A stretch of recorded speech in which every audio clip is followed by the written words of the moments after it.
नमस्कार विद्यार्थी मित्रांनो, या सेशन मध्ये आपण लीडर आणि लीडरशिप प्रोसेस याबद्दल शॉर्टकट मध्ये डिस्कस करणार आहोत. तर बघा आता काय leader, a person who influence and guides other to achieve the common goal. म्हणजे एखादा जो काही व्यक्ती आहे तो कशा दुसऱ्यावरला इन्फ्लुअन्स करून किंवा गाईड करून कशाला, तर कॉमन गोल अचीव करण्यासाठी जो काही इन्फ्लुअन्स करतो किंवा गाईड करतो अदर पर्सनला, तर त्याला आपण लीडर म्हणतो. मग आता लीडरशिप प्रोसेस म्हणजे काय? The process by which leader influence and guide the followers to work together to achieve the organizational goal. म्हणजे वर आपण काय लिहिलं, लीडर म्हणजे काय, की जो पर्सन दुसऱ्याला इन्फ्लुअन्स किंवा गाईड करतो कशासाठी, तो अचीव द कॉमन गोल. आणि ती कॉमन गोल अचीव करण्यासाठी जे काही प्रोसेस फॉलो करत असतो तो लीडर, तर त्याला आपण म्हणत असतो leadership process.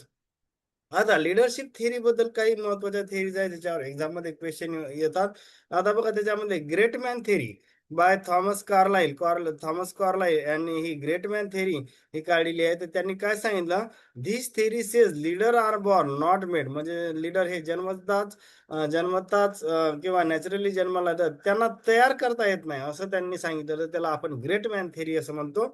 According to Carlyle, great leaders naturally possess special qualities like courage, intelligence and vision. म्हणजे त्यांचं असं म्हणणं आहे की जे काही ग्रेट लीडर आहेत त्यांच्यामध्ये इनबॉर्न किंवा इनबिल्ट क्वालिटीज कशा, करेज असेल, इंटेलिजन्स असेल आणि विजन अशा इनबॉर्न किंवा क्वालिटी असतात. तर त्यांनी सांगितलं की great leaders will arise when there is a great need. जेव्हा ग्रेट नीड असते तेव्हाच ते ग्रेट लीडर अराइज होतात. It means that when the society faces the big problem or crisis, a great leaders naturally emerge to solve it. म्हणजे जेव्हा जेव्हा सोसायटीमध्ये काहीतरी प्रॉब्लेम असते किंवा काही म्हणजे आणखीन मोठ्या समस्या असतील, त्यावेळेस ते ऑटोमॅटिक इमर्ज होतात असं त्यांचं म्हणणं आहे. Such have a natural leadership qualities like courage, intelligence आणि विल. मग त्यावेळी जेव्हा जेव्हा सोसायटीमध्ये काही बिग प्रॉब्लेम निर्माण होतात त्यावेळी जे काही लीडर म्हणजे अराईज होतात त्याच्यामध्ये नॅचरलीच करेज, इंटेलिजन्स आणि व्हिजन यासारख्या क्वालिटीज असतात.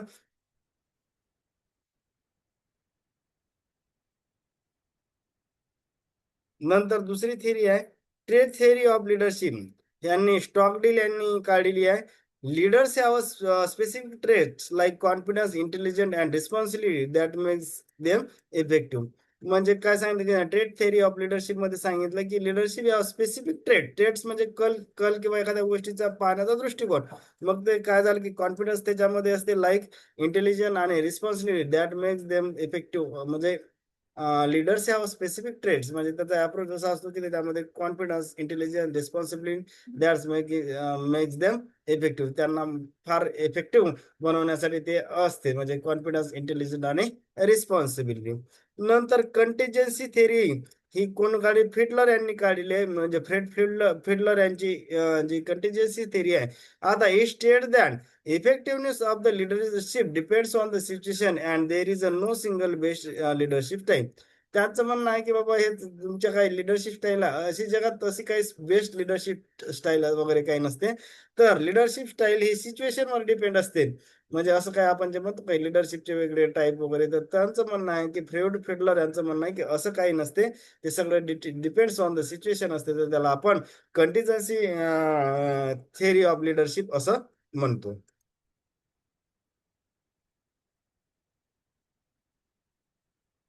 नंतर leadership style theory, Kurt Lewin यांची आहे ही थेरी. ही propose three main types of leadership. आता मी असं ट्रिक्स इथं लिहित होतो. आपण म्हणत नाही का मराठीमध्ये अडलं कुठे, म्हणजे अडलं म्हणजे ADL, कुठे म्हणजे काय, कुर्ट, असं लक्षात ठेवलं तरी चालते. त्यातला ए मध्ये पहिला आहे, ए म्हणजेच काय, automatic autocratic leadership. Leaders make decision alone. म्हणजे जर लीडर स्वतःच डिसिजन घेत असेल तर त्याला आपण ऑटोमॅटिक लिडरशिप, ऑटोक्रॅटिक लिडरशिप म्हणतो. Followers have a little participation. म्हणजे फॉलोअर्स किंवा ज्या लीडरचे जे काही अनुयायी आहे ते जास्त म्हणजे पार्टिसिपेशन मध्ये त्याचा रोल नसतो. तर लीडर स्वतःच सगळे डिसिजन घेत असतो. तर त्याला आपण ऑटोक्रॅटिक, ऑटो म्हणजे काय, वन पर्सनचं जिथं काही असते ना एखाद्या गोष्टीचा, वन पर्सनचं राज्य, त्याला आपण ऑटोक्रॅटिक म्हणतो. आता democratic leadership, leaders involve the group members in the decision making process. आता इथं काय आहे की लीडर जो आहे तो सगळ्या ग्रुप मेंबरला डिसिजन मेकिंग प्रोसेस मध्ये इन्व्हॉल्व जर करत असेल तर त्याला आपण डेमोक्रॅटिक लीडरशिप म्हणतो. एनकरेज डिस्कशन अँड पार्टिसिपेशन, म्हणजे त्यांना एनकरेज करतो की डिस्कस करा, पार्टिसिपेशन व्हा कशामध्ये, तर डिसिजन मेकिंग प्रोसेस मध्ये, तर त्याला आपण डेमोक्रॅटिक लीडरशिप म्हणतो. नंतर लेजेस फेरे लीडरशिप. लेजेस फेरे is a French term that means let do or let them do, म्हणजे त्यांना त्यांच्या मनानुसार करू द्या, तर त्याला आपण लेजेस फेरे म्हणतो. Leaders give the complete freedom to the followers, फॉलोअर्सला कम्प्लीट फ्रीडम दिलेलं असते. Group members make their own decision. आता in laissez faire leadership, the leader does not involve member in the decision making, member decide independently. म्हणजे आता या दोन मध्ये फरक आहे. डेमोक्रॅटिक मध्ये काय करतो आपण की त्यांना डिसिजन मेकिंग प्रोसेस मध्ये इन्व्हॉल्व करतो, परंतु इथं तसं नाही, यांना डिसिजन मेकिंग नाही तर त्यांच्या इंडिव्हिज्युअल लेवललेच करायचं, त्यांनी असं इन्व्हॉल्व करत नाही प्रोसेस मध्ये.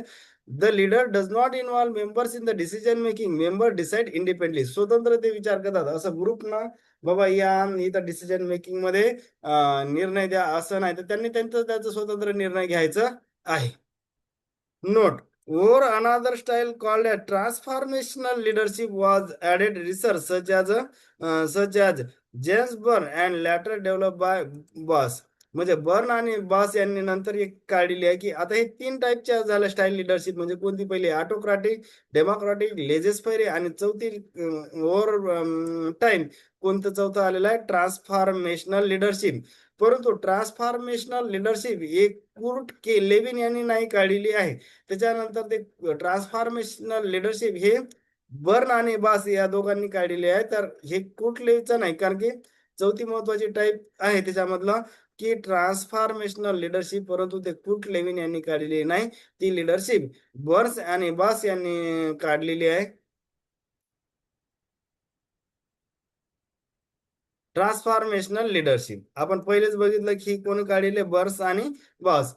Transformation leadership was introduced by James Burns and later developed by Bernard Bass. आता त्याचा मिनिंग काय होता की transformational leadership is a style in which leader inspire and motivate followers to achieve higher performance and bring the positive changes in the organisation. म्हणजे transformation म्हणजे कसं काय, लीडरला which leader inspire and motivate the follower, म्हणजे काय जे काय लीडरचे अनुयायी असतात ना त्याला इन्स्पायर करायचं आहे, मोटिवेट करायचं आहे, कारण की त्यांनी जर ते इन्स्पायर आणि मोटिवेट असतील तरच ते positive changes in the organisation आणू शकतात. अदरवाईज त्यांच्या मोटिवेशन किंवा इन्स्पायरेशन नसेल तर तसं शक्य नाही. तर त्याला आपण ट्रान्सफॉर्मेशनल लिडरशिप असं म्हटलेलं आहे. नंतर एक फार महत्वाचा आहे की हा Chester I Barnard. Chester I Barnard was an American business executive and management theorist known for his contribution in the organizational behavior and leadership theory. आता बघा त्याचं काय कंट्रीब्युशन आहे. त्यांनी ही एक थेअरी मांडली, ऍक्सेप्टन्स थेअरी ऑफ अथॉरिटी. नंतर group and exchange theory ही पण त्यांचीच आहे. नंतर इम्पॉर्टन्स ऑफ कम्युनिकेशन हे पण त्यांचंच आहे. आता ऍक्सेप्टन्स थेअरी ऑफ अथॉरिटी मध्ये त्यांनी काय सांगितलं, authority is effective only when the subordinate accept the order of the leader. Acceptance theory of the authority म्हणजे काय की authority of the effective जर authority of the effective only when the subordinate किंवा followers accept the order of the leader. म्हणजे जर लीडरची order जर followers follow करत नसतील तर ती थेअरी, ऍक्सेप्टन्स थेअरी इफेक्टिव्ह होत नाही. ऍक्सेप्टन्स थेअरी इफेक्टिव्ह कधी होते, जर त्याचे सबऑर्डिनेट किंवा फॉलोअर्स कोणाचे, तर लीडरचे जर त्यांचे ऑर्डर किंवा रूल रेग्युलेशन फॉलो करत असतील तरच, अदरवाईज तसे शक्य होणार नाही. नंतर असते की group exchange theory. Leadership is an exchange the relationship between leader and forward based on the cooperation. आणि त्याच्यानंतर असते importance of communication. Effective communication is necessary for coordination and organisational success. जर कम्युनिकेशन व्यवस्थित नसेल तर कुठंतरी मिसकम्युनिकेशनमुळे उगेच प्रॉब्लेम होतात. त्याच्यामुळे कम्युनिकेशन सुद्धा महत्वाचं आहे असं चेस्टर बर्नार्ड यांनी सांगितलेलं आहे.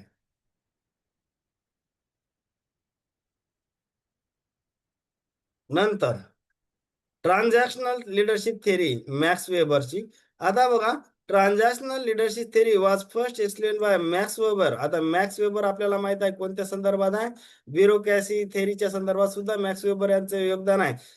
नंतर and later develop by Bernard Bass. आता बघा meaning, transactional leadership is a base on the exchange, म्हणजे काय, transaction between leader and followers. The leader reward the employees for good performance and may punish for the poor performance. म्हणजे इथं transactional थेरीमध्ये दोन्ही possibility आहे. चांगलं काम तर सत्कार करा, जर वाईट काम केलं किंवा जर परफॉर्मन्स चांगला नसेल तर पनिशमेंट. हे सुद्धा दोन्ही गोष्टी असणे, त्याला आपण ट्रान्झॅक्शनल लिडरशिप थेरी असं म्हटलं. आता बघा, ही ट्रान्झॅक्शनल लिडरशिप थेरी कोण काढलेली आहे, पहिले मॅक्स वेबर यांनी काढली, त्याच्यानंतर डेव्हलप कोणी केलेली आहे, बर्नार्ड बास. परंतु आपल्याला हे सुद्धा कधी कधी एक्झाम मध्ये मॅक्स वेबर एक कशाशी संदर्भात आहे, तर ब्युरोक्रॅसी थेरी सुद्धा मॅक्स वेबरचं महत्वाचं कंट्रीब्युशन आहे. इकडे ट्रान्झॅक्शनल लिडरशिप मध्ये सुद्धा महत्वाचं कंट्रीब्युशन मॅक्स वेबर यांचं आहे. आता बघा, मॅक्स वेबरनं ब्युरोक्रॅसी थेरी मध्ये काय सांगितलं, Max Weber introduce the bureaucracy theory of organisation.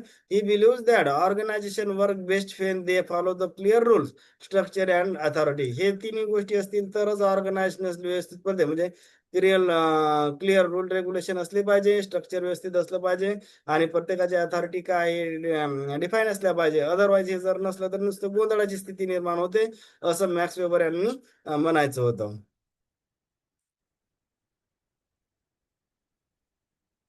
नंतर एक महत्वाची थेरी आहे, charismatic theory of the leadership. त्यांनी रॉबर्ट हाऊस यांनी काढलेली आहे.